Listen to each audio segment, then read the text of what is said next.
live on Twitch. Welcome to the Hell of Presidents wrap-up stream with me, Chris Wade, and here, as always, with Matt Chrisman. Hi, Matt. Hey, we're live. We're live. It's here. We're doing it live. Let me just tweet about this, and while I'm doing that, because I am the one who's running this, I can take this chance because I'm going to be putting this on YouTube tomorrow to say, hey, if you're watching this, subscribe to the YouTube. We're like 3.5 subscribe to the YouTube. Come on. We're like 3.5 thousand subscribers away from 100,000. We can definitely hit it by the end of the year. So how to do it. Christmas present for Chrissy. If you're watching, he deserves it. He's been a very good boy this year. If you're watching this on YouTube, smash that subscribe button so I can stop asking about it. And then he can show us all his play button award, which I'm very excited to see. It's going to go right there on the wall, right there, so you can, so everybody can see it. Excellent. All right, we're waiting for everybody to get into the chat room. We'll give it another few minutes. What's up with you, Matt? How are you doing? I'm good. I'm chilling. Chilling? Yeah. I know that you've been off the Kush vlogs for a little bit. I just want to reassure everybody that they will come back. We're just working off some new technical difficulties as Matt has gotten a new computer. We want to get everything set up. It's been a bit of a struggle. I'm not technically adept, so it makes it sort of difficult. And now that we are on other sides of the coast, I can't just pop over to his house and set everything up. Yeah. So let's start off with something that, let's kick this off right now that people are starting to come in. I'm just going to play out our theme song to get everybody in the emotion in the mood for this. So here is Nick Diamond's excellent Hell of Presidents theme.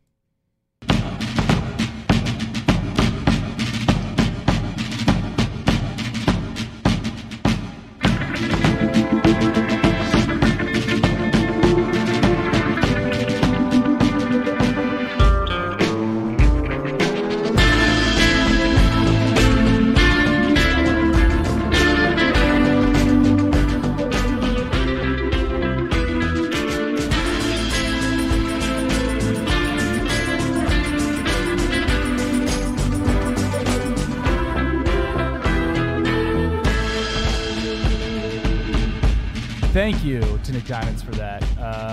I told him I wanted something that had something like, a drum and fife feel with a spaghetti western element to it, and I think he totally got it. Yeah, I think he completely nailed that. So thank you as always to Nick Diamonds for the theme. All right, here we are, the Hell of Presidents wrap-up stream. I had a few questions prepared, some kind of general chat topics to begin with, and then in maybe 20-30 minutes we'll take some questions and do some overall thoughts on the show. So Matt, you ready for my first question? Hit me. All right. So behind us we have the new fire from John Dotton, his magnificent 7 of U.S. presidents. I guess my main question about this is, at what point? And then we're going to Washington D.C. to take back the White House. Got to turn off the sound.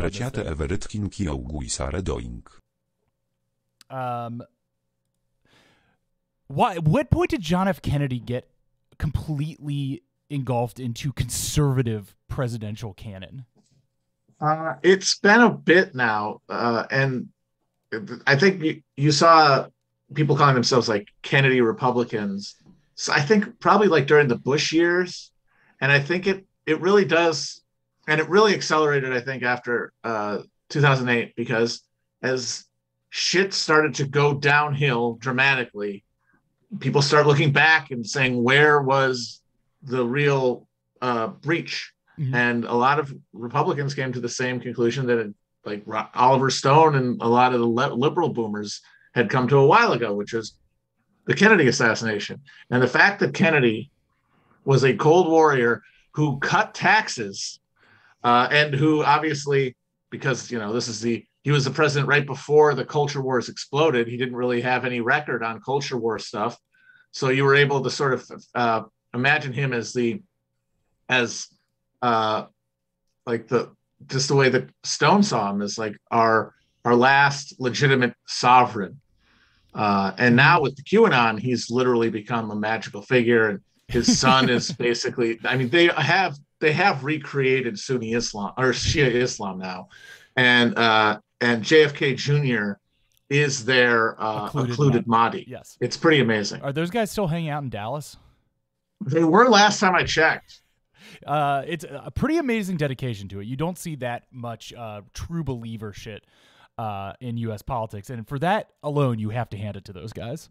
Oh, you got to hand it to them. They've forged a real, like, a theological conception of politics that has transcended sort of the powerlessness of being like the rest of us, just hostage to the spectacle, because, you know, they're participating in magical rites and shit to bring back JFK's kid who's going to lead us to the promised land. All right. So my real question on this is, if you were assembling your team of presidential operators to do some kind of mission, who would be your Magnificent Seven?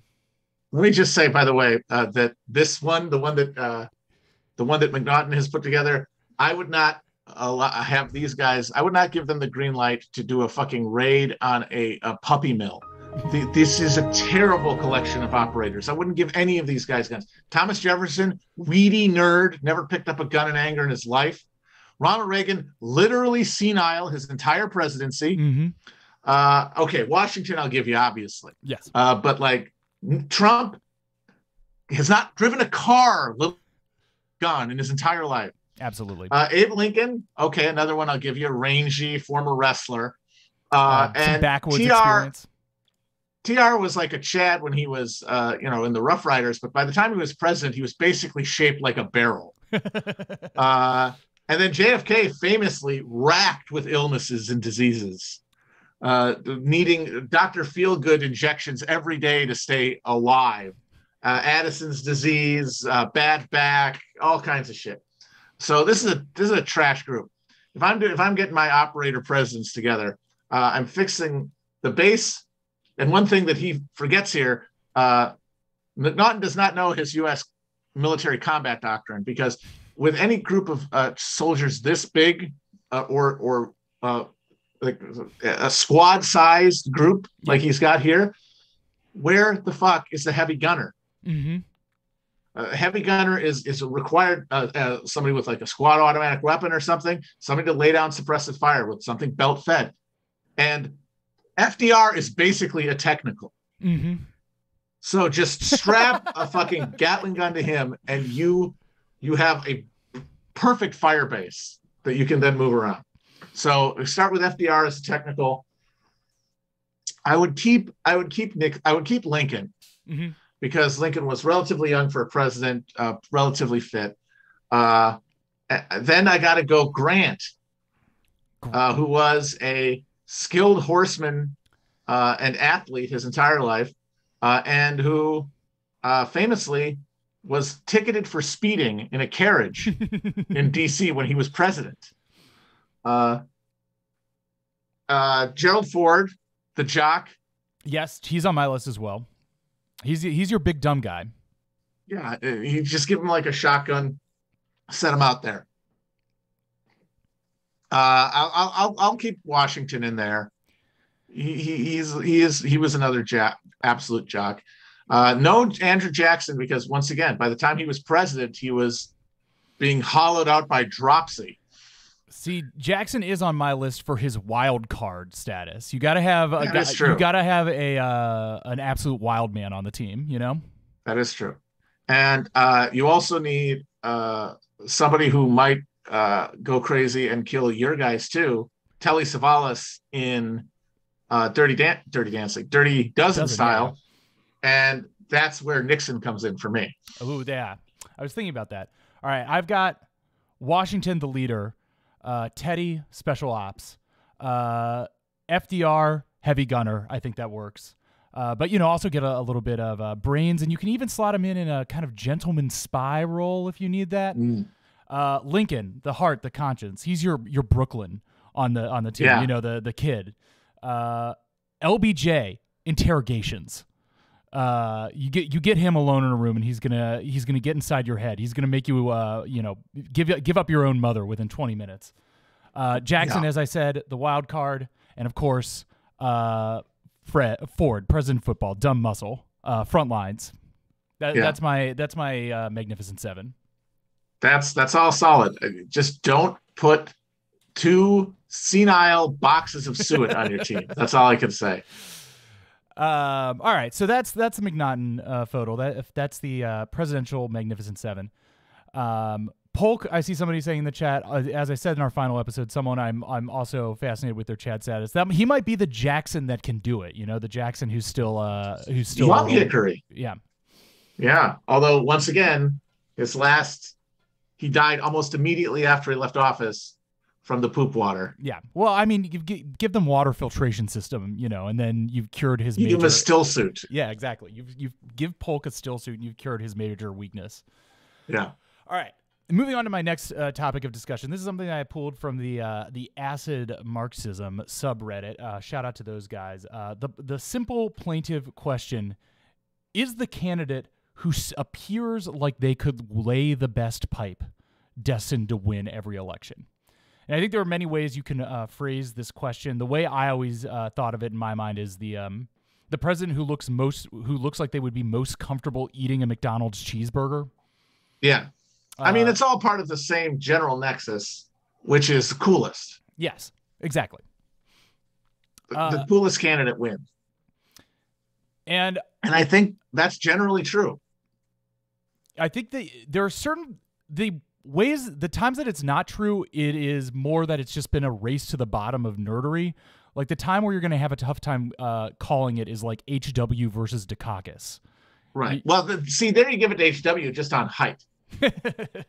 Dukakis was like 5'5" or 5'6" something, and George H.W. I believe was 6'2", one of her tallest presidents. So yeah, that's not like height is 90% of coolness anyway. I mean, sorry, short kings. I'm sorry, you guys are trying to push a boulder up a hill socially. We all know this. So that one, yes, to HW for the height, and also I don't know if he was any good at fucking, but he certainly did it a lot. When he was at Skull and Bones, he was nicknamed Mammon. And Mammon was the nickname reserved for the horniest member of that crew season, whatever the fuck you call them, of Bonesmen. Mm-hmm. How about then? How would you resolve like Ford versus Carter? A relatively swagless election. That's very swagless, and you could say, boy, Ford's got the football thing. What Carter had that made him a little more swaggy. One, he told Playboy that he had lust in his heart, which I mean, if he's horny, presumably that's more than you can say for Ford. That is about the lamest way that you could say that you're horny, especially in like the mid 70s, you know? It's true. But I would say that what gets Carter over the line there is that he had all of the cool young Hollywood people on his side. He had like, your Warren Beatty's and also like Willie Nelson's, and you had like the post Watergate, like that is really when like the first time you have like a countercultural mainstream. Yeah. Right. And they were behind Carter, so he got the win there. But yeah, personally, a total fucking dork. They were both, of similar generations, and both World War II guys. But while even in their expression of their generation, I mean, like Ford's World War II experience was like teaching Marines football, and Carter was like learning how to operate nuclear submarines. No, it was all all classroom. He's like a little futurist, though. Yeah. No, they were both nerdlingers. It's actually interesting. We have no World War II combat veterans. There were no World War II combat veterans who became president, because Kennedy was a boat guy who got his boat cut in half. Nixon hung around in a rear echelon base playing cards at a little hamburger stand he built called Nick's, where he won the poker money to buy his first suit to run for Congress with. I mean, the level of strive for Nixon is just off the charts. It's amazing. And of course, LBJ hilariously just went on a recon mission as a sitting congressman, and then strong-armed the army into giving him a fucking award for like withstanding enemy fire that did not happen. That also very strive, very much like that as well. Yeah, and then of course Reagan fucking did he made movies for the army. Yeah. He was like, it was a captain in a military unit that was based in Hollywood. And then, of course, yeah, Ford and Carter, a couple of fucking Poindexters. And then George H.W., bomber pilot, Mm-hmm. Who almost got eaten, which is pretty Yeah. intense. But the only World War II combat veteran who I believe even ran was Bob Dole, who got his arm shot to shit at Monte Cassino. There's actually a pretty hilarious, in retrospect, story that kind of helps explain why he became such a bitter freak of him taking a train home to Kansas after the war in a full cast with like his arm out, like a Looney Tunes cast. Yes, exactly, like a cartoon. And there's no seat for him, so he's like in the lounge, and people would put their cigarettes out in his cast. They put it out in his the corner of his arm. And he is still alive. Amazing. Outlived Norm. Hilariously. All right. Fuck, so I'm trying to remember the last combat veteran president at all. Somebody puts out Eisenhower in the chat. Truman was an artilleryman during World War I. So that's probably it. Yes. Yeah, and I mean, I don't think Eisenhower ever fought. He was always he was a West Point the perfect age to ever have avoided an actual military conflict. So I think it's Truman being an artilleryman in the Western Front. So those are my two fun dumb stuff. I would say, to just finish answering that question, whoever you could say objectively has the most swag or is the coolest, I think that's going to get you like 80% there. I think you can bet like it's so much of the work. 4 out of 5 on who's the coolest. Even the Trump Biden. The thing is that the honestly, Trump supporters think that Trump is way cooler than he is, and he's an off-putting weirdo to everybody else. Exactly. And the thing is, when you're running against Hillary Clinton, it doesn't matter because she's even more off-putting. Yeah. But the thing about Biden is that he might be, I mean, he's obviously an avatar of everything wrong with politics in the last 40 years. He is genuinely senile and unfit for the office, but he's got a minimal swag that Trump could never approximate. Like the other day when he was at the Ford factory, and he fucking floored that EV, that like electric Hummer. They never let Trump actually drive any of the trucks they put in the front yard of the White House. Yes.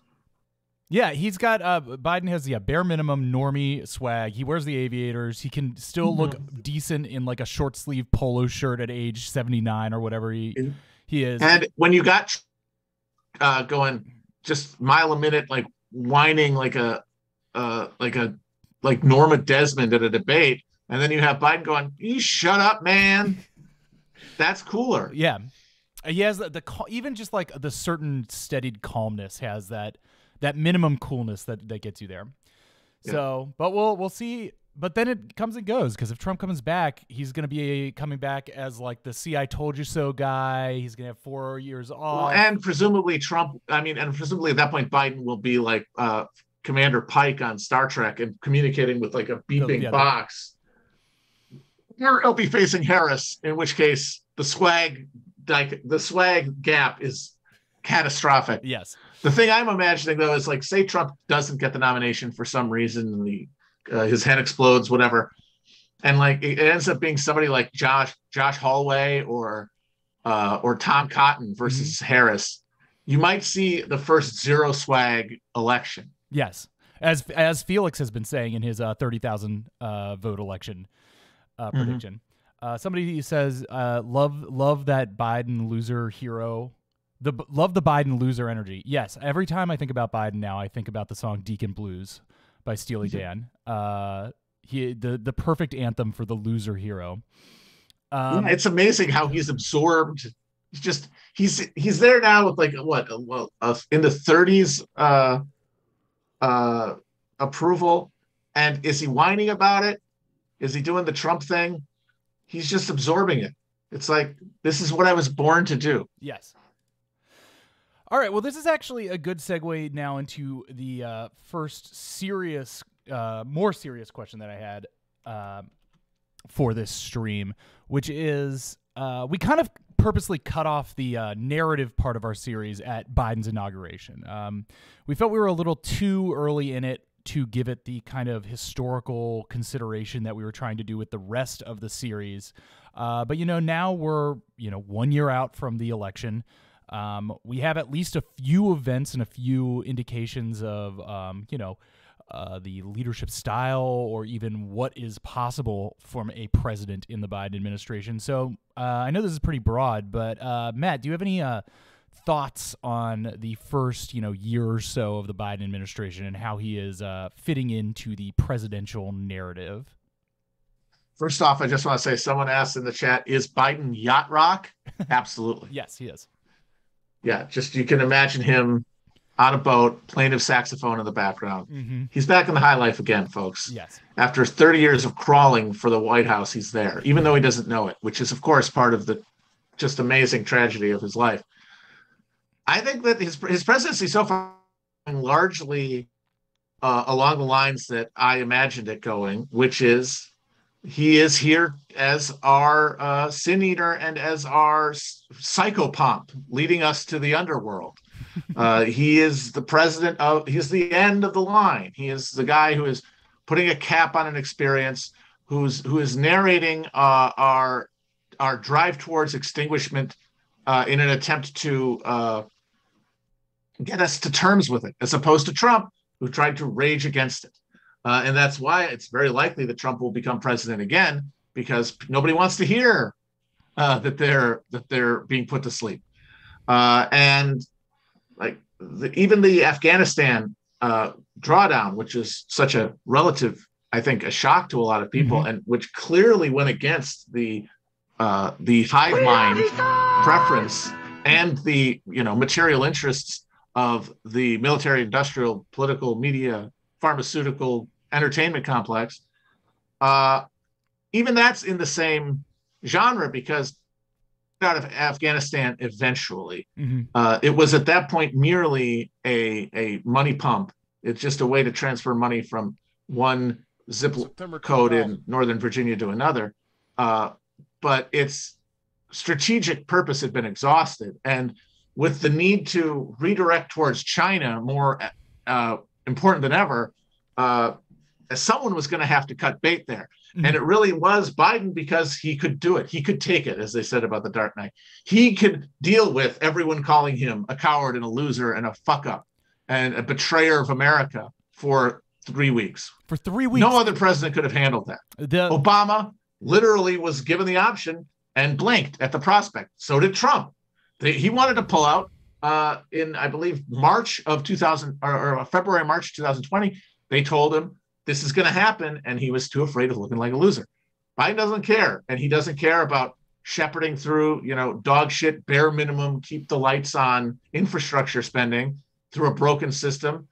Doesn't care about the fact that his party is basically going to be legislated out of the ability to form a majority in the near future, because he's the caretaker.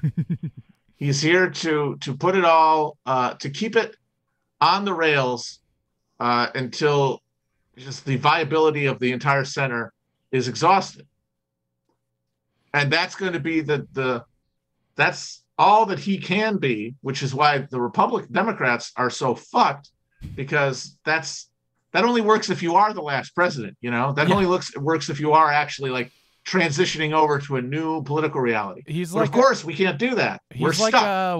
When you look at long-running horror movie series, and like it's like episode 6 or blank 6, the final chapter, and then there are like 4 more movies after that.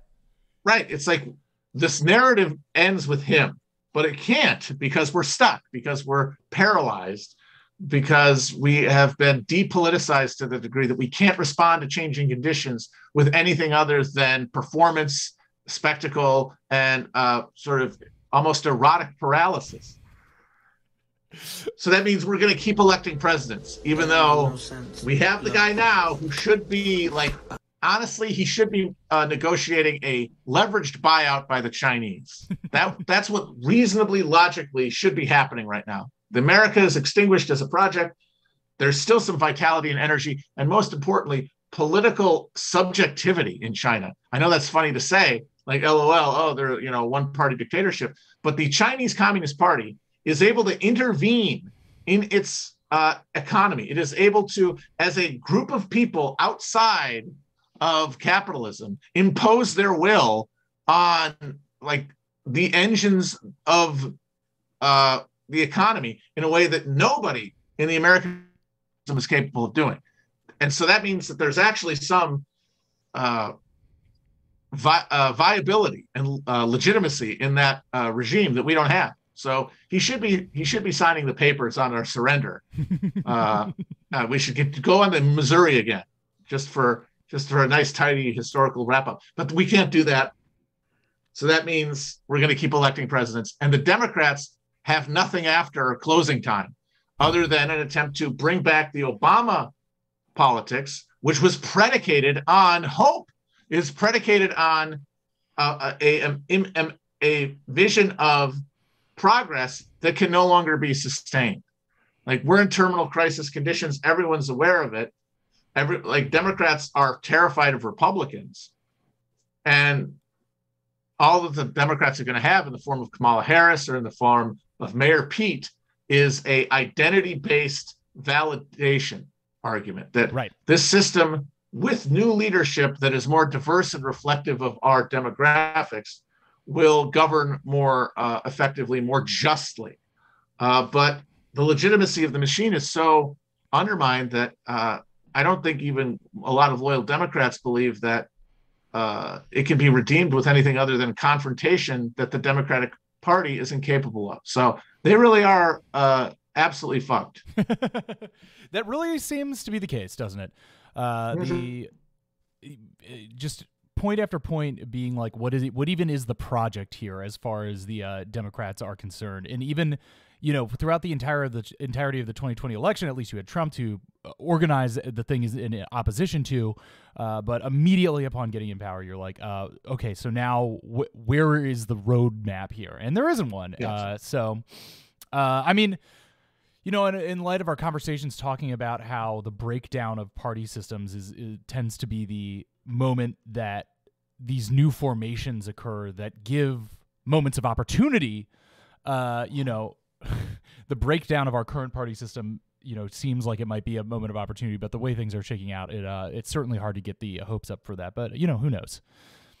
Well, we are at this terminal crisis for both parties. Like, they're in Trump's election was the result of the Republican Party essentially breaking down as a political machine, which is also happening to the Democratic Party. And really, in both cases, the crisis in the one party is masked by the crisis in the other. Right. Like, you don't have this a full asymmetry where both are breaking apart simultaneously, and everyone recognizes that. Instead, the failures of the one party, the crisis within the one party, allows the other party some vision of how they can win. Like, so Republicans have their idea of gerrymandering and culture war, canceling elections. Yeah, the Democrats have their idea of intersectional representation as their raison d'etre, like abandoning everything other than the idea that they will prevent white men from being in charge. That's and both of those are in a context where the parties are at the whim of whoever's funding the candidates and whoever's the media decides to pay attention to. And so they can't impose any centralized will. All they can do is play the game of shaping the media narrative. And the Republicans, though, have a more effective political project because everything is aligned in the same direction broadly. The grassroots is aligned with their voting base, which is aligned with their funder base. Right. In the Democrats, you have a fundamental conflict between the voters and would-be voters for the Democrats, and then their core electorate, and then even between the core electorate and the funding base, there's discontinuity. So they cannot function with the same efficiency that the Republicans can. Add to that their built-in advantage created by the constitutional system and the sorting mechanism of Democrats moving to blue enclaves and therefore diluting their electoral power. So they have that built-in advantage. And so they're going to be in a position where they might just be able to hold on to national power. But the thing is, all they can do is stoke culture war. All they can do is stoke resentment. They cannot address any of the material causes of all this anxiety and anger and destabilizing social dysfunction. They can't address it. So it's only going to get worse. Right. And that is going to create a political resistance, a political face to opposition to this Republican Party. And I don't think at this point it can be the Democrats, but that doesn't mean that it can't persist, you know? Yeah. So the hope is that this crisis has to resolve in some new formation emerging because of the insufficiency of the Democrats to address the moment. But, you know, the cost of that is going to be some horrifying shit. And people say that's accelerationism, but it's really just a recognition of the reality that the Democrats have ceased to be anything but a roadblock towards uncontested Republican control of the federal government in most states. Yeah, I don't know. I guess it kind of like reminds me of the period in the 1920s where you had to have, basically like a total collapse of a party for it to be reborn, and there needs to be like the total control eventually leads to delegitimization. I'm talking about the Republicans here. If we're just imagining absolutely. this, the continuation of this two-party system, one could imagine that even with all of these institutional measures that they were putting in place, is the gerrymanders, the voting blocks, the blocks to voter registration and the blocks of voting rights and stuff like that, that it could lead to a near-term, like, total domination for a period of, a decade, more than a decade, during which the current formulation of Democrats will, yell about authoritarianism and fascism, which, may or may not be true to certain degrees. But at a certain point, things then, you might rig in total control of the country at such a level that at a certain point there is no one left to blame but you. Yes. And then there might be another vessel, another formulation of the Democratic Party that operates under different principles, say FDR taking control of the party in 1932. Yes.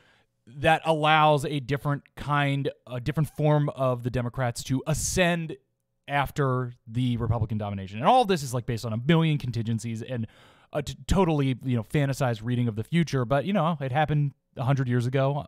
And so why not? No, I agree completely. I think, though, that the conditions have changed in key respects, that when that formulation emerges, which it will, it is not going to be a national political party, Democrat or otherwise. Mm-hmm. I feel like we will, by that point, have reached a critical crisis in the system of federalism.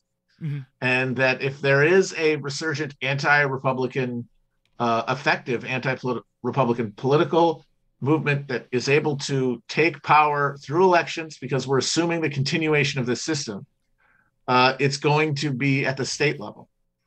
Because we're seeing when every president gets in, we are seeing conflict between federal and state authority, where the other party is in power, mm-hmm. get worse and worse. Mm-hmm. And if you see Republican domination of the federal government, I don't think states like California and New York are just going to go along with it, because they won't have to, mm-hmm.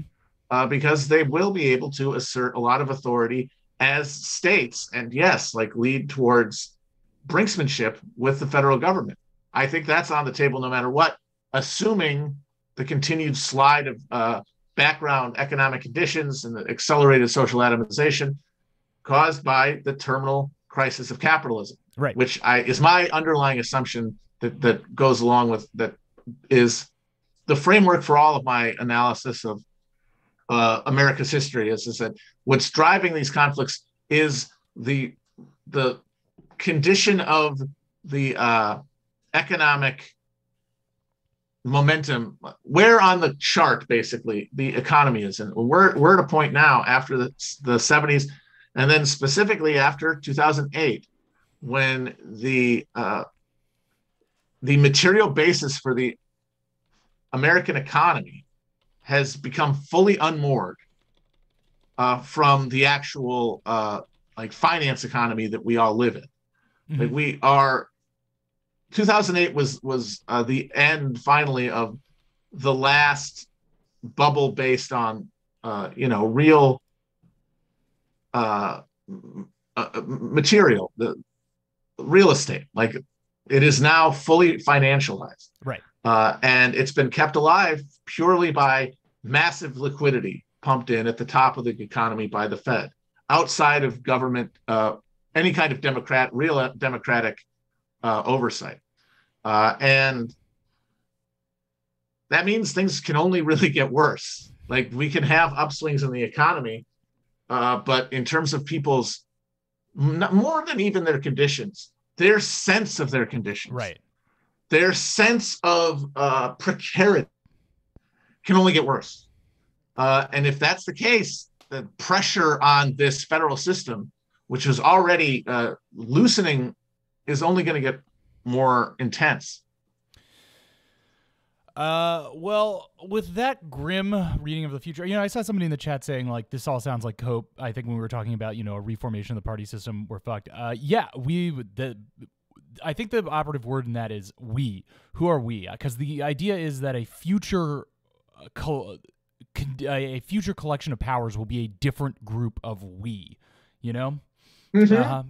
So precisely, yeah. So we might be fucked in the short run. We might be fucked in the long run, but in the future, we will be part of a different we. Is the idea? That is the thing that people forget most, is that people in the past are in a fundamental way different than we are, mm-hmm. And people in the future will be fundamentally different. The things that go into their life experience are going to be different. The way that they define words, yes, is going to be different.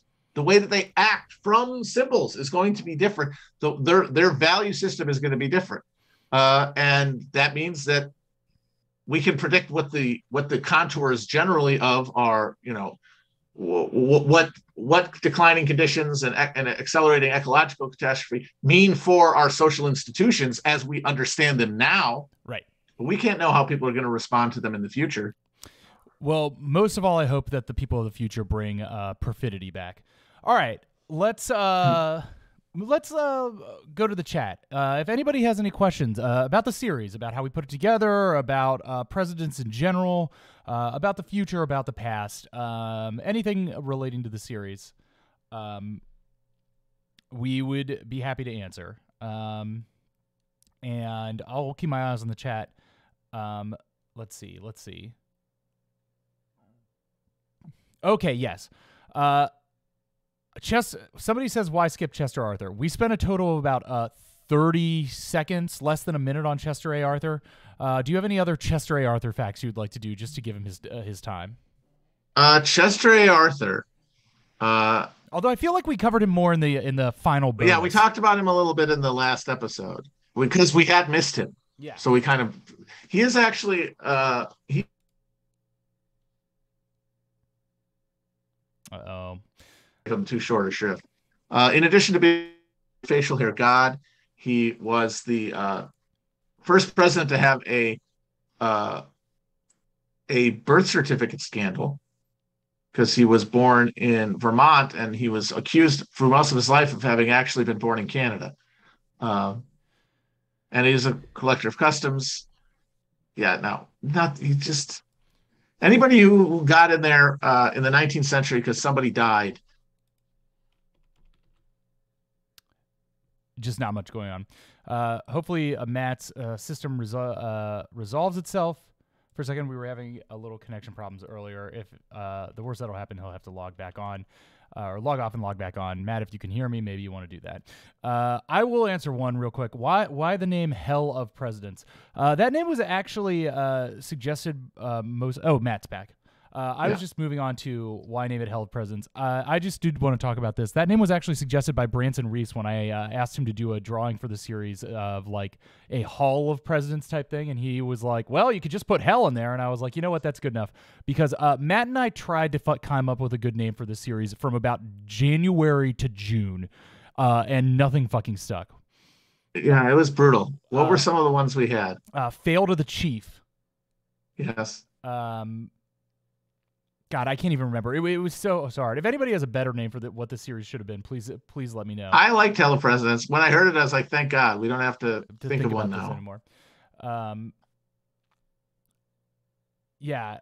Oh God, there was one that I was really set on, and then somebody had already named it.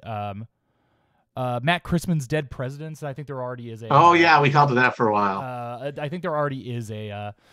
Dead Presidents podcast hosted by like some school teacher. I didn't want to like steal their valor. No, yeah, exactly. It ended up working out. I mean, my God, our other show is called Chapo Trap House. We're lucky. Exactly. We're not hitting home runs with names. It's not a strong suit. Yeah. Let's see where else. Have all U.S. elections been corrupt? We were going to go into this more in the elections episode, but you kind of had to do your entire history of the U.S. in one go. Yeah. Do you want to talk more about how corrupt U.S. elections have been over time? I mean, it makes you wonder what do you mean by corrupt? Because like if you're talking about non-democratic, they all have been. Like they've all failed crucial tests of access that would allow you to call them fair elections. But if you want to talk about like intervening in the races like against the rules, pretty much always, yeah. As soon as regular people started voting in U.S. presidential elections, there were plenty of ways to ensure some sort of influence over the results. So for most of the 19th century, elections were not secret. There was no secret ballot. You did not drop your card into a box the way that you imagine it in an old cartoon. They were often public assemblies where you had to verbally give your vote. And of course, local political machines could game that system and influence people that way. It was a way to guarantee that if you bribe somebody that they voted for you, and it was a way to intimidate people who might vote for somebody else. So that persisted for most of the 19th century, in addition to all the jugging and vote buying that happened in the cities. And then, of course, you have the mass disenfranchisement of Black voters in the South beginning in the Reconstruction era that basically invalidates every election until 1968 or 72 from even consideration of not being corrupt, because, that was done extra legally well before it was codified in law. It was done through like violent suppression all through that era. Because, as we said, like these were legal voters, according to the Constitution, who were prevented by local statute and local power from carrying out their election. And then you had things like the rotten boroughs in the Rio Grande Valley that Lyndon Johnson used to assure his senatorial election in 1948. So in Texas, it was understood that there were certain counties that were completely up for sale in any election. Local judges were essentially able to, if you paid them enough, collect a guaranteed number of votes, because the people who lived there in these counties were mostly very poor working class Mexicans with very little political representation. And they were bribed and corralled into voting en masse.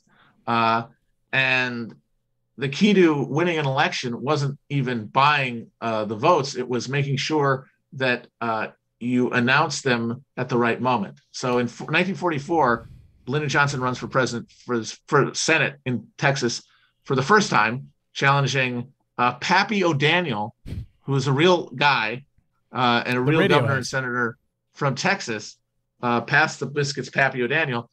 And both had bought votes in rural counties. And towards the end of the primary night, LBJ has a relatively comfortable lead, and he tells his operatives to release their counts. Mm-hmm.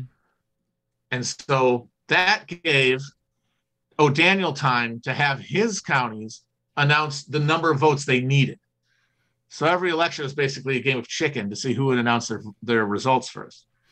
And in 48, when he defeated Coke Stevenson, he did it by wholesale vote buying in the Rio Grande Valley and just vote fabrication. They were just putting numbers in randomly. They were picking out rolls of registered voters and just putting their names in mass fraud. Like they were just all counterfeiting signatures in mass. And then they announced just enough. It was under 50 votes. That's why they called him Landslide Lyndon. But of course, the funny thing is, though, is that in that election, which was decided basically because the state Texas Democratic Party chose to acknowledge Johnson's victory, the right thing was done, because this was 1948. This is right after World War II. This is the beginning of the post-war fight that had been put on sort of hiatus during the course of the war between Democrats and Republicans for power. And Coke Stevenson, Johnson's opponent, was a old line Southern small government reactionary. And of course, he was also a Democrat because Texas was a one-party state at that point. And Johnson had been a good New Dealer. And the New Deal veterans in the Democratic Party of Texas were like, we want the New Dealer in Washington, not this fucking Stetson wearing asshole. So these practices were common well into the middle of the 20th century. Right. Famously, JFK won with the aid of illegal ballots in Chicago. Although one thing people forget to point out is that you could wonder, well, if there were all this vote buying and vote rigging in Chicago, they're getting all the dead people in Clark County to vote for Democrats. Why didn't the Republicans challenge that in the court? It's because in Southern Illinois, which was Republican held, they were also stealing votes and rigging ballots.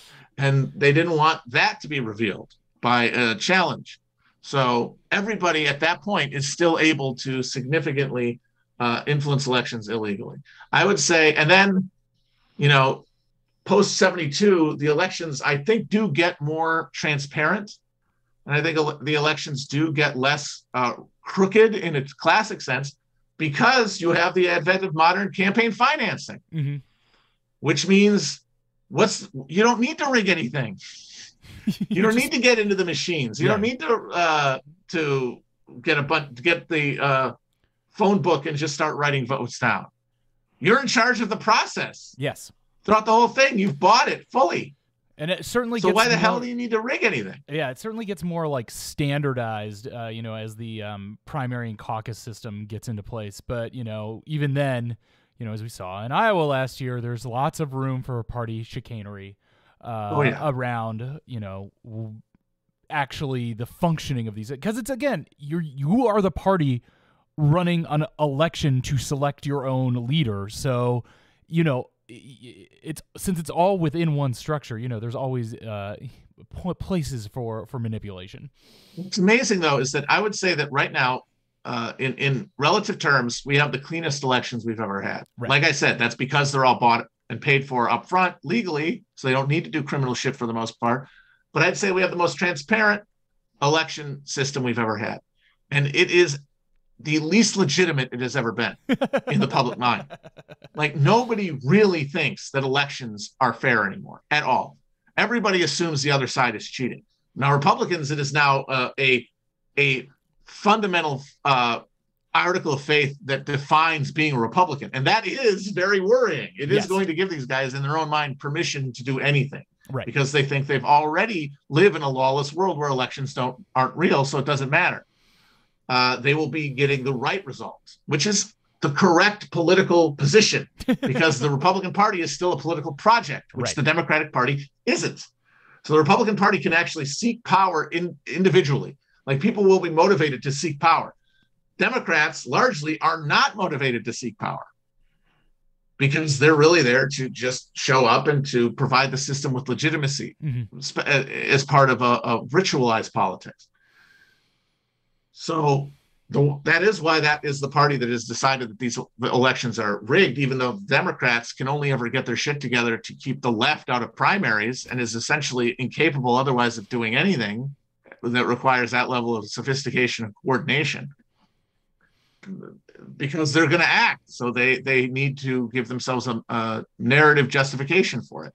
But even liberals, I think, like broadly, don't think the elections are fair. They really do think that Russia made Trump win, and of course, leftists the Russia stuff have fully delegitimized the electoral system, even if they participate in it. So you have complete disbelief in the basic legitimacy of the electoral system at a time when it's as transparent as it ever has been, which is what's worrying about it, because that means there can be no remedy for it. It's like when people were pissed off about graft in the late 1800s, there were things that could be done that would actually change the amount of graft there was, like getting rid of the bounty system, and then the fee system for civil servants, and instituting a meritocratic testing system for appointment. That's actual stuff that actually moves the needle. This is a fantasy concern, which means it can never be remedied other than by the destroying of the system. Well, I think then to actually remedy it or address it, that the Democrats need to go, think 2 steps ahead and actually pass laws to make the elections less transparent. Go back to ward healers, go back to the rough coopings and stuff like that, so that the elections then conform to the level of suspiciousness that everybody has in their heads that they actually are, and then you can just start buying the votes again, or stuffing ballots or whatever. Let's move on from this question to one just about making the series a little bit. I saw a few questions a while ago. Do you have a favorite episode, Matt? Or which was your favorite one to work on? I specifically have an answer for this, but I think it's for me, it's the I think it's I can't remember the name of it, but it's the one about the 60s to the 80s. Mm-hmm. The Invisible Bridge. Invisible Bridge, yeah, I think that's my favorite one. I will say, as we recorded this, we recorded them mostly in order. We recorded the first version of the first episode on Biden's inauguration day last January. We weren't quite satisfied with it, so we went back in and did a second recording of that episode. And so we recorded them as I finished writing the outlines, and then brought them to Matt. We got one basically every 3 or 4 weeks up through the entire process. But my favorite ones to record and put together and do were, I went out to LA in the middle of the summer, and I saved up the Progressives episode, the 20s episode, the Roaring 20s episode, and the FDR episode, and we recorded them all in one day, live together in person in Matt's house. And I think that those are a lot of fun. I think the 20s one is one that I really enjoyed, just because I think that time is very, it's lighter than the times that go around it. And so it can be it's a little, it's this little fun bubble where everybody's charging things on credit and doing the Charleston. Yeah. And I find those presidents goofy. So that was like one 9-hour recording session, and I thought that was a fun day. I also like the Invisible Bridge episode. I generally towards the end, I was getting a little worried that the whole thing was going to come off the rails as we got towards more towards modern time. But I actually think that not to pat ourselves on the back, that I was kind of surprised by how well the last 3 or so episodes of the series came off, because there just gets to be so much stuff there that you can go into. That obviously the episode lengths got longer, but I ended up coming out of those feeling more confident than I thought I was going to be going in. Yes. And also, of course, like the little magician. Oh, yes, because And I do feel like that one has a really good kind of a unique structure where we're going back and forth on the bios. On the bio, dueling banjos on Jackson versus Van Buren. Yes. Yeah, the face and the brain. Yeah. But they were all good. It was an interesting project because basically every episode we had an outline going in where we had basically broken them up by chunks. We had a lot of ways that we were going to do it at first. One of our first ideas was it was going to be just like 10 or so highlight presidents, and we were going to pick all the loser weird ones to be the names of the episode. The idea is like, instead of Lincoln, you do Johnson. That's the episode. Instead of Jackson, you do Van Buren. Instead of, whatever. Instead of Teddy Roosevelt, you do Taft. And the idea is that we were trying to think of it as a, they're the presidents who are usually the highlights, the great men or whatever. But you got to look at how their terms and actions resolve to really see where the history goes, and that's usually the lesser men after or before them.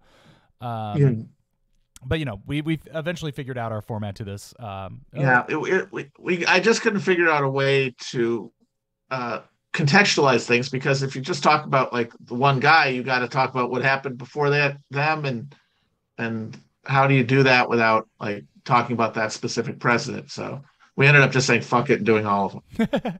But I think that considering it in that first way really helped us format it, because when we were dividing them into chunks, and obviously there are like different eras to this, I did think that it helped kind of thinking about like you're building to something each episode. It's like a string of guys who build to a climax and then a resolution in their specific era.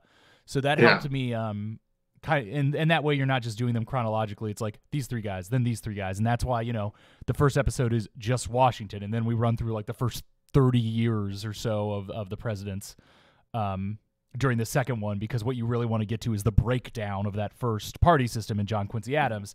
And then you just do 2 guys at once because you want to see the rise of the democracy and then its first falter with Van Buren. So stuff like that. All right. Let's see. Here's an interesting one, Matt, a kind of counterfactual. If you could make the other guy win in any election, which one would it be?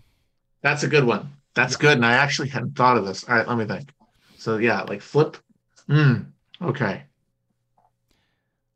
All right. Because we've done a lot. I mean, okay, go. I honestly, just as like a way to test things, because there seemed to be such a wide variety of counterfactuals, and because that presidency ended up being like the fulcrum of our entire lives as adults, got to be Bush Gore, right? Oh yeah. I mean, yeah, that's like that's because does 9/11 happen?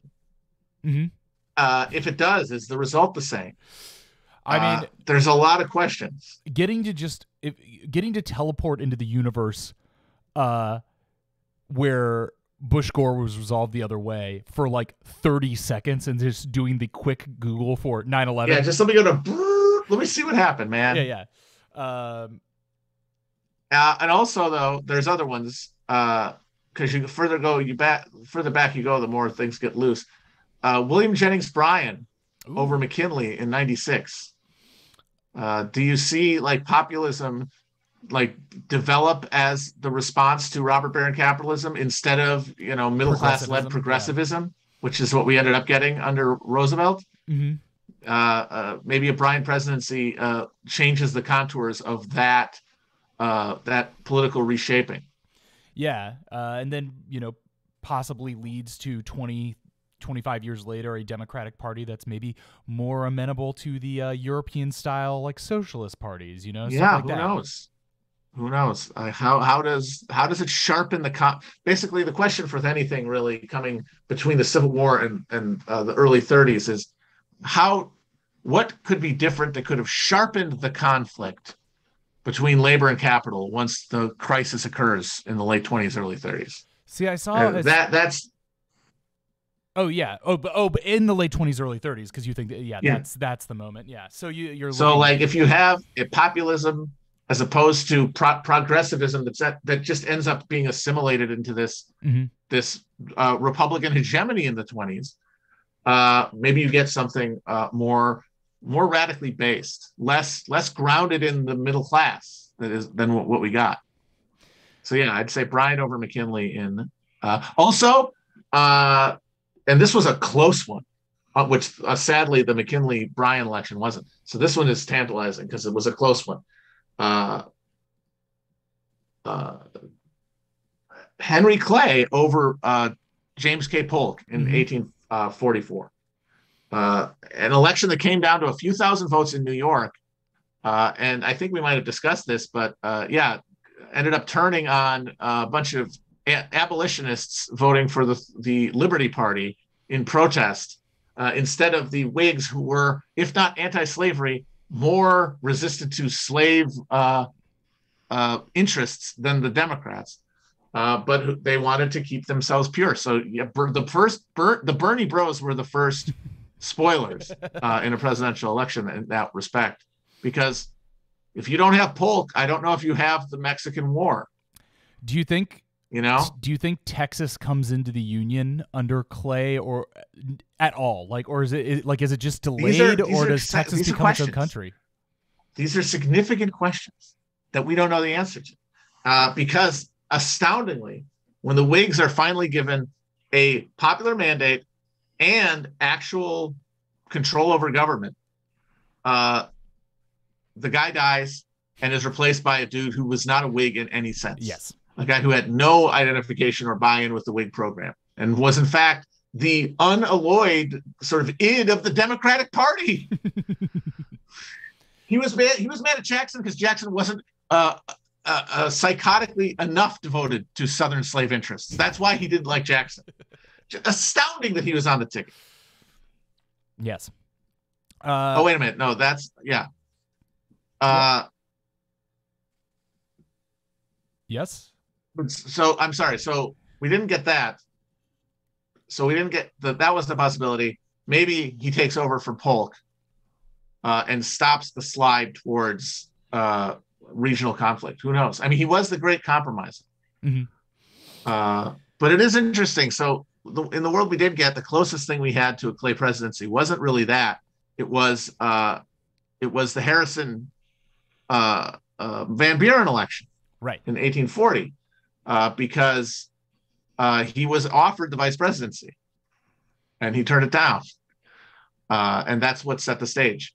So we never got like Whig united governments. But I think it's interesting that the only time they had the chance is when Democratic governance collapsed, and that has been the Whig motto ever since, because I think you can kind of see the modern Democrats as sort of the analogy to the Whigs of that era. Right. Like if we're in a pre-Civil War era, broadly speaking, and the Democrats and Republicans are the Whigs and Democrats all over again, then clearly the Democrats are the Whigs and the Republicans are the Democrats. Right. And they, in this context, as in that era, they could only claim power when the hegemonic party that is based in like the populist, the center of like the white male population, basically, the white male electorate, the center, the party that gravitates towards that center of gravity, which was the Democrats and is the Republicans, is got a natural built-in advantage at the electoral level, therefore is going to rule most of the time. It can only be defeated when it destroys itself. It can never, there could be no, like there was during the New Deal era, coherent popular party that can win by promising things.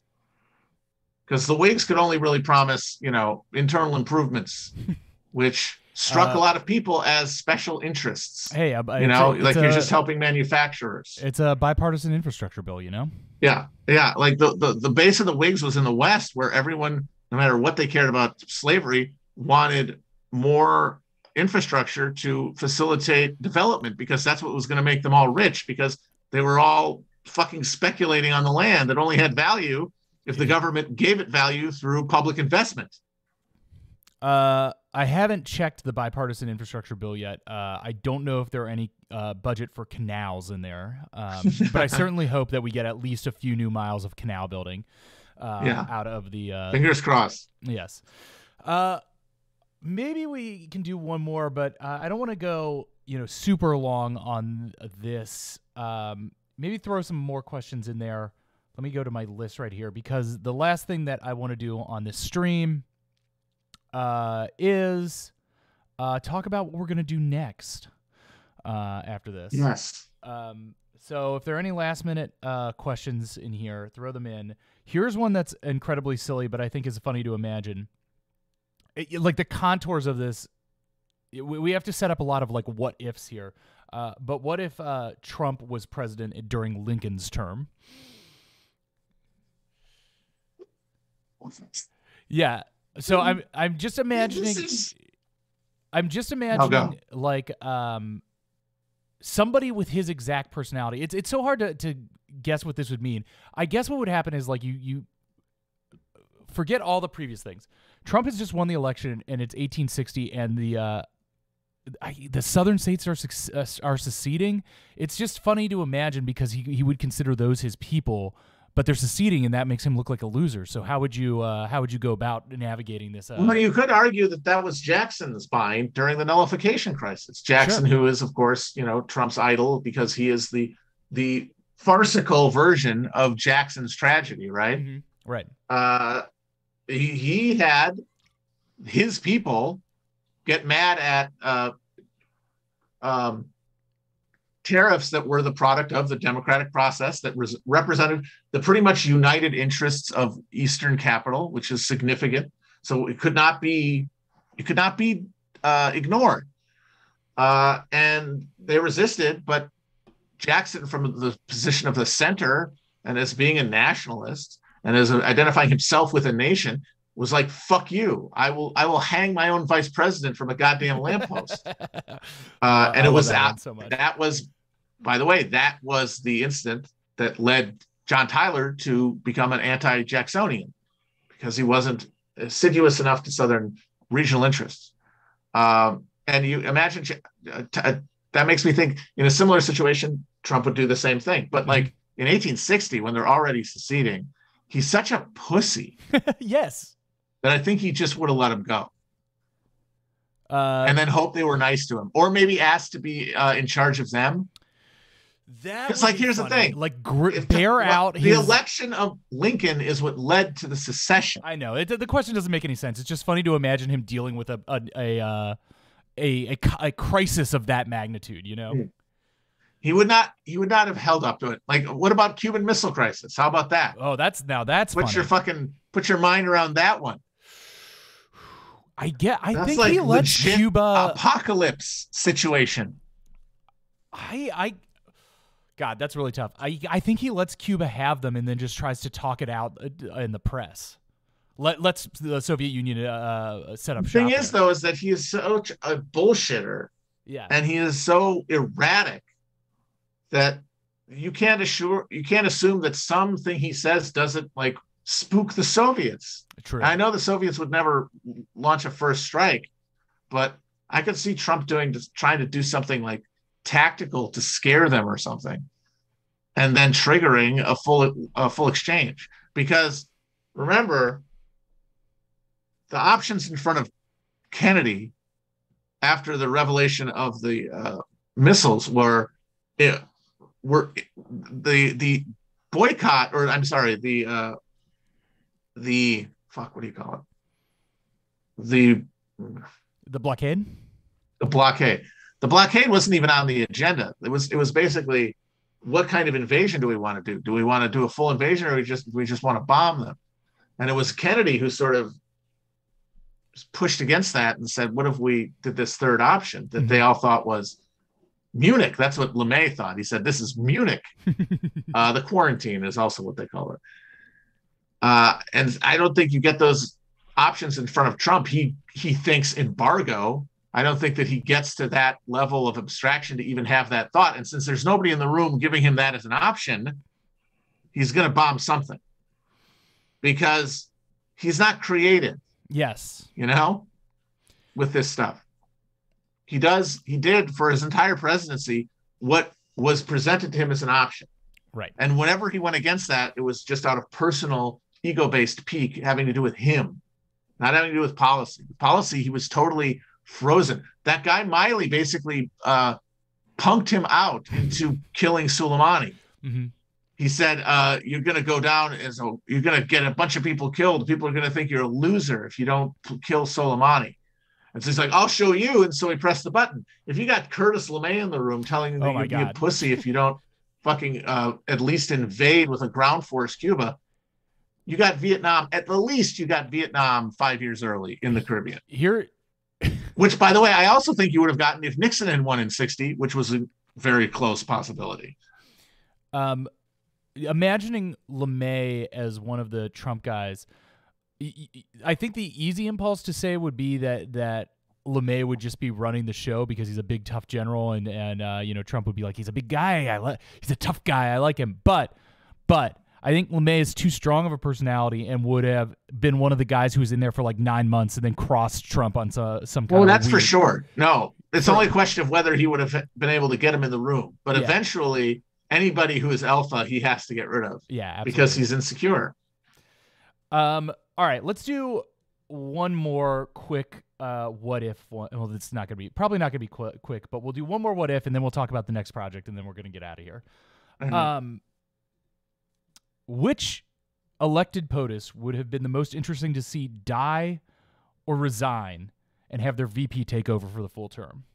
Ooh. Well, I mean, obviously, off the dome, Henry Wallace. In like if FDR died a few seconds earlier, during his third term, earlier. Yes. Before you get into this, I do have to thank Big Bargaining Unit Energy for pointing out that $9.5 billion for inland waterways in the bistructure inland bill. So the canals, folks, we're bringing them back. Folks, we're bringing back the canals. I'm going to start referring to Biden as a neo-Whig. Yeah, he's basically a neo-Whig. Wiggle, wiggle, what? All right, so FDR dying in his third term. Yeah, absolutely. That's a fascinating one.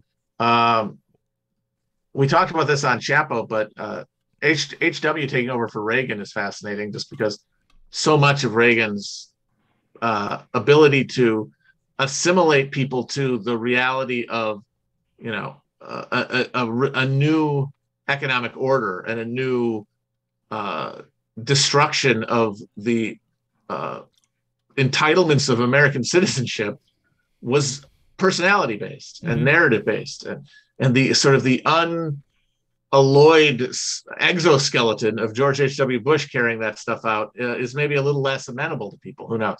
Yeah. Let me think of another one. I think of an interesting reversal of this is if McKinley doesn't get plugged and Teddy doesn't ascend at that young age from that position, because again, I was just gonna say, because again, he was put in the vice presidency to derail his political career. So it would probably just be more Republican business as usual. It's funny to imagine Cheney taking over for Bush after 9/11.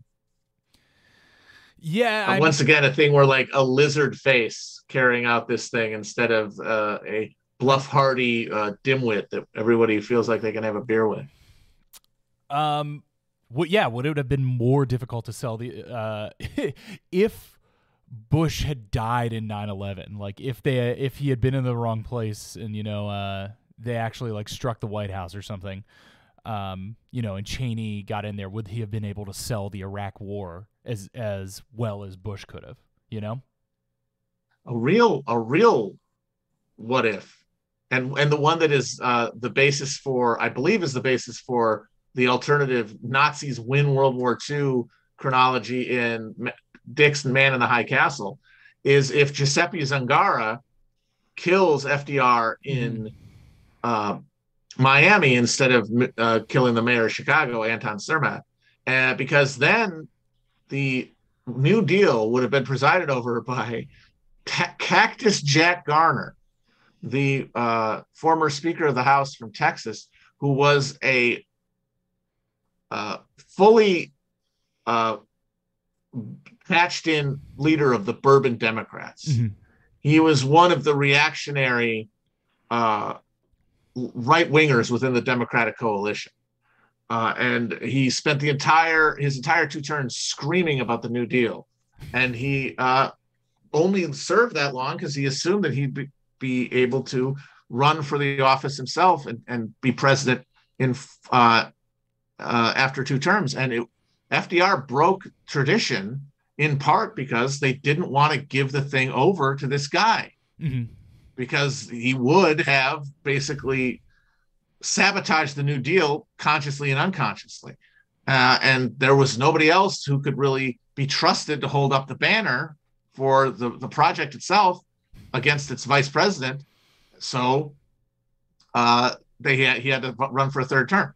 But having Garner respond to the New Deal, or respond to the Great Depression, you could have a much deeper Great Depression. You could have a more politically fractious one, a more violent one in all ways, and then a completely different response to the emergence of World War II.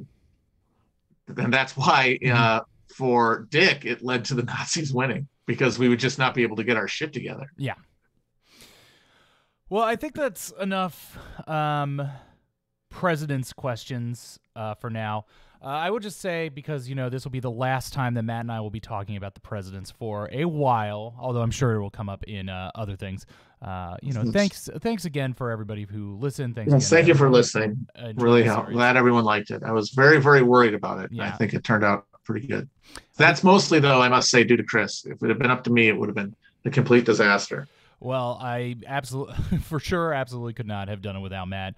I think we were both very nervous about getting this out there, and if it would make sense or be legible or be entertaining or engaging to everyone. So everyone who listened, everybody who said nice things about it to us, of all the projects that we've done Chapo related, this is the one that we're hearing nice things from the fans. It was the most encouraging, because it let us know that we were on the right track, and that, because we were still producing the series even after the beginning of it started coming out, still recording episodes. So yes, that was very encouraging. Yeah, towards the end. And I think it gave us the boost and the confidence to, as I was saying earlier, those last few episodes, the latter half of the 21st century, when the whole thing was getting pretty unwieldy, hearing that what we were doing was working for people, I think helped us, at least me, keep going and pushing through and staying on track to get the show done. So thank you, everybody, for listening.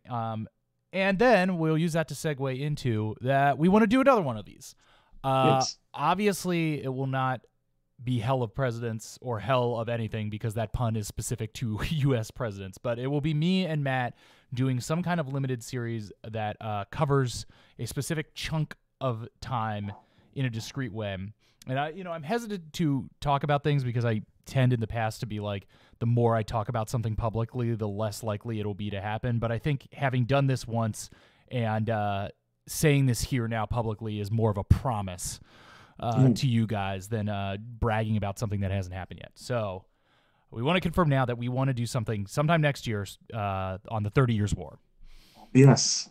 The 30 Years' War and the 17th century transition towards capitalism that sees, and the real end of the story is how do you get, the real point of the story is to explain precisely how you get basically from the Black Death to the Glorious Revolution, the Hanoverian takeover of the UK that leads to Anglo capitalism to run roughshod over the fucking planet. Yeah, we want to kind of pitch it as the story of the T1000 of capitalism emerging from the rotting dead corpse of feudal Europe through Precisely. this century of violence, through this century of empires forming and falling, and most important through this century or this 30-year conflict of German guys waving halberds at each other.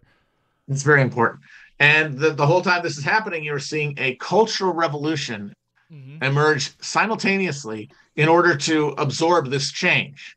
Yes. Like these new conditions are going to require a new spiritual, cultural understanding to metabolize them. And the thing that's emerging at the same time, separate from the capitalist development, but on a parallel track, is the Reformation. Right. And the emergence of Protestantism. And all that's going to we're gonna go together, and then you have a century of conflict that the centerpiece of which is this horrifying 30-year period when Central Europe was completely desolated.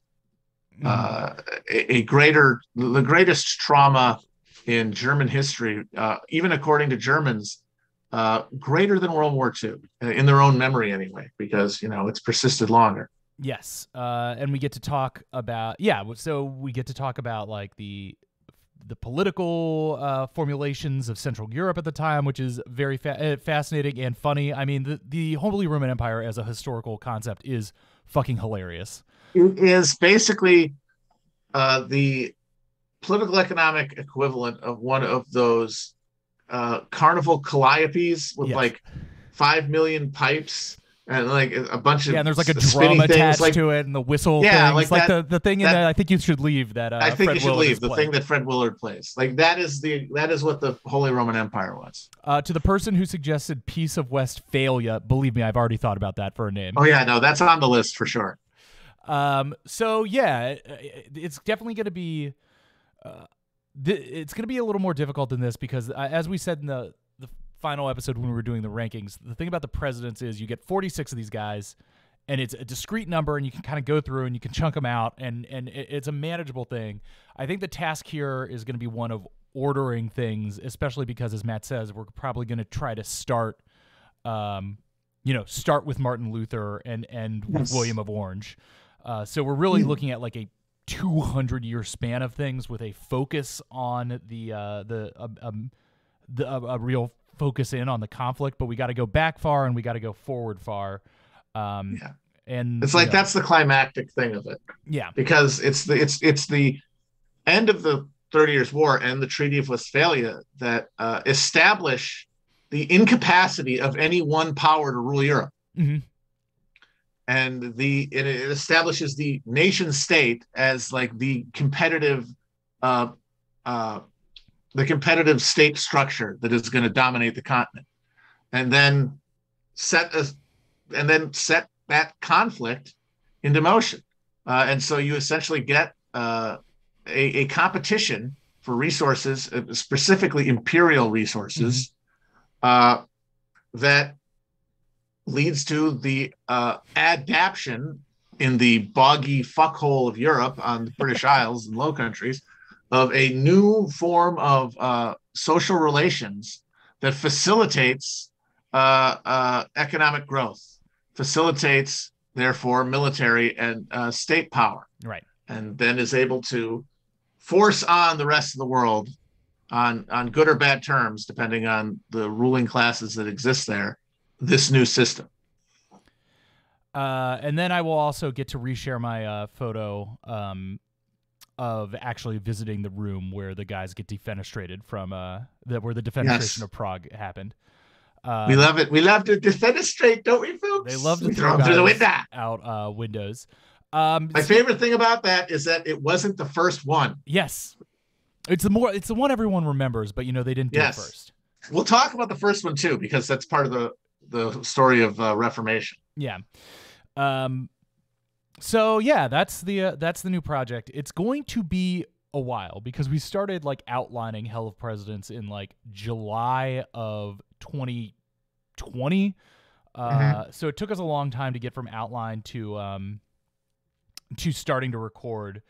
But we've now already done this once. I think we're feeling a little better about it. I mean, I've I've got the reading right behind me, so yeah, we're moving straight into it. I don't know, Q3, Q4, 2022. That's a good estimate. Yeah. Yeah. And you know, keep us honest. Keep on messaging me periodically. Hey, when's the 30 Years War podcast we'll keep coming out? We'll keep you posted on progress. But yeah, so that's series 2 of this, and that will be on Patreon. That will be a like we're doing with Hinge Points, which the new Hinge Points should have just dropped about 23 minutes ago. That one is going back to the Civil War. New Hinge Points on, the pretty well-trod territory for Matt Heads. The Johnson, Benjamin Butler.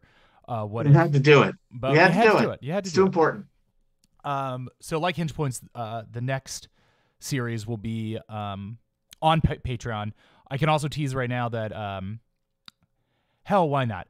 February 4th, I believe, is locked in for the next season of This Is Sus coming back on Patreon as well. We're going to be putting these series up throughout the year. Hopefully there'll be a few of these.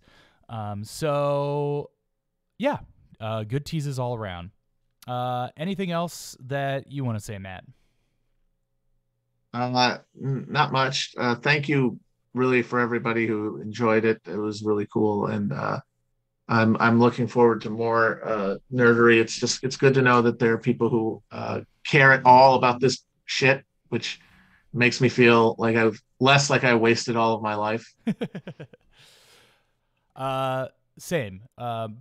To get a little sappy for a second, I spent a long time in the content mines for places where nobody watched or listened to anything that I produced at the media companies I worked at. So making things for people who actually like and listen to and enjoy it and get something out of it is, it's been the greatest honor and privilege of my life. So thank you all, listeners, for this project. And, thank you. We'll be back soon with more cool shit. And until then, I don't know.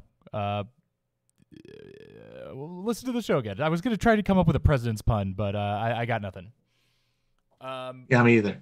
All right. The presidents, we love them, folks. We love them. Think about them. Never again. Instantly deleting all the knowledge of the presidents in my mind forever. Bye-bye. Bye-bye.